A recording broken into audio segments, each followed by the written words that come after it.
हरे कृष्णा। जैसे एक फिल्म में कोई प्रोड्यूस कर रहा है, उस फिल्म को बनाने के लिए बहुत से पैसे खर्चा होते हैं।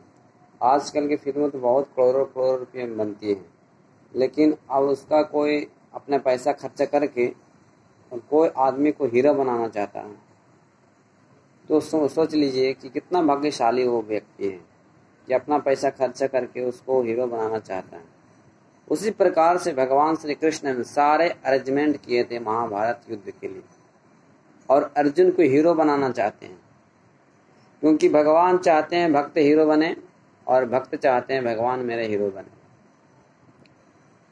और उनका स्वामी बने। तो इस तरह से स्पर्धा चलती रहती है। तो भगवान यहाँ पे उनको बता रहे हैं कि हे अर्जुन, तुम क्षत्रिय हो और तुम अपना कर्तव्य को भूलकर और अपने ये रणभूमि छोड़ रहे हो। पिछले अध्याय में हम लोग देखे थे, पहला अध्याय में अर्जुन ने बोले थे कि मुझे कुछ नहीं दिखता है, विपरीतता सब दिख रहा है, सारे विपरीत हो रहे हैं। निमित्तानि च पश्यामि विपरीतानि च केशव, हे केशव सारे विपरीत दिख रहे हैं। मैं जिस अभिलाषा से आया था, लेकिन उस अभिलाषा दिख नहीं रहा, कोई आशा दिख नहीं रहा। लेकिन यहाँ पे बताया गया है 32 नंबर श्लोक में, यदृक्षम अपनाम स्वर्ग द्वारा अपावित सुखिन क्षत्रिय पार्थ लवंत उदम विदृश्यम। बताते हैं कि इसमें युद्धृक्षम, जो युद्ध के ऐसे युद्ध जो भगवान श्री कृष्ण करा रहे हैं, अपनी लीला में भाग ले रहे हैं और ऐसे अपने लीला में जीवों को भाग देते हैं।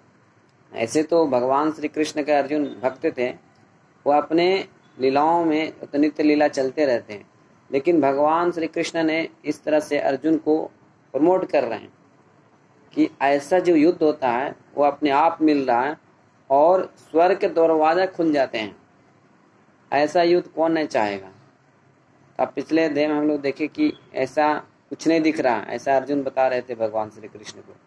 लेकिन यहाँ बताते हैं अगर कोई क्षत्रिय अगर पराजय या मृत्यु हो जाए तो स्वर्ग का दरवाजा खुल जाता है, स्वर्ग में जाएगा। अगर मृत्यु युद्ध करते समय अगर मर जाता है, मृत्यु हो जाती है, तो स्वर्ग में जाएगा। अगर जीत जाता है तो राज्य का भोग करेगा। तो दोनों प्रकार से फायदा है, इसमें नुकसान नहीं है। जैसे अर्जुन ने बता रहे थे कि मुझे तो कोई अमंगल सब दिख रहे हैं, कोई मंगल नहीं दिख, सारे अमंगल दिख रहे हैं। लेकिन भगवान श्री कृष्ण बता रहे हैं ऐसी बात नहीं है। इसलिए अब इस तरह से तुम युद्ध करो, डरो मत। यदृश्य अपना स्वर द्वारा अपावृत सुखिन क्षत्रिय पार्थम लभंतम इदं दृश्यम। बताते हैं कि ऐसा लाभ प्राप्त करके जो क्षत्रिय, ऐसा कौन ऐसा आदमी है जो ऐसा छोड़ देगा। इसलिए अर्जुन को अब कर्म जो अपना कर्तव्य है उसको निभाओ, भागो मत। क्योंकि अर्जुन को बहुत प्रकार से पार्थ भी बताया गया है। हम लोग पिछले बार देख चुके हैं कि पार्था के पृथा यानी कुंती महारानी के पुत्र है, इसीलिए उनको पृथा कहा गया। और कुंती महारानी एक क्षत्राणी थी, तो क्षत्राणी होने के नाते उनके माता की तरफ से भी विरासत प्राप्त है और पिता के भी तरफ से। बहुत जगह भारत भी बताते हैं उनको, अर्जुन को। तो दोनों प्रकार से उनको विरासत प्राप्त है।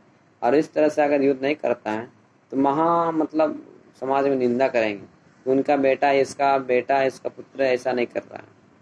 तो हम हर प्रकार से अर्जुन को यहाँ युद्ध करना चाहिए और अपना कर्तव्य पालन करना चाहिए। और ऐसा युद्ध कौन नहीं चाहेगा। इसलिए भगवान बताते हैं यदृक्षं च अपना स्वर्ग द्वारा पावित्या सुखिन क्षत्रिय पार्थं लभंतम इदं दृश्यम। और बताते हैं कि क्षत्रिय को शांति समाज में बनाए रखने के लिए हिंसा करना पड़ता है। तो हिंसा भगवान द्वारा निर्देशन किया जा रहा है, डायरेक्शन किया जा रहा है। तो हिंसा करना जरूरी है। कोई सोचे कि नहीं भगत मैं खून कर सकता हूँ, ऐसा नहीं करना चाहूँगा, अच्छा है ब्राह्मण बन जाना, अच्छा ब्राह्मण। लेकिन ब्राह्मण का भी तो कभी कभी यज्ञ में आहुति डालना पड़ता है बड़े बड़े जानवरों को। तो हर जगह हमको कहीं न कहीं ऐसा कर्तव्य निभाना पड़ता है। और शूद्र को भी कभी कभी बुरे स्वामी मिल जाने पर भी उनको सेवा करनी पड़ती है। तो हमको एक कर्तव्य पालन करना चाहिए। और इस प्रकार से सारे विश्व में शांति बनाए रखने के लिए युद्ध जरूरी है।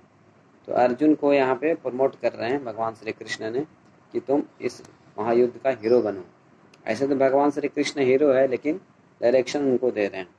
ठीक है, हरे कृष्ण कृष्ण कृष्ण हरे हरे, हरे राम राम राम हरे हरे।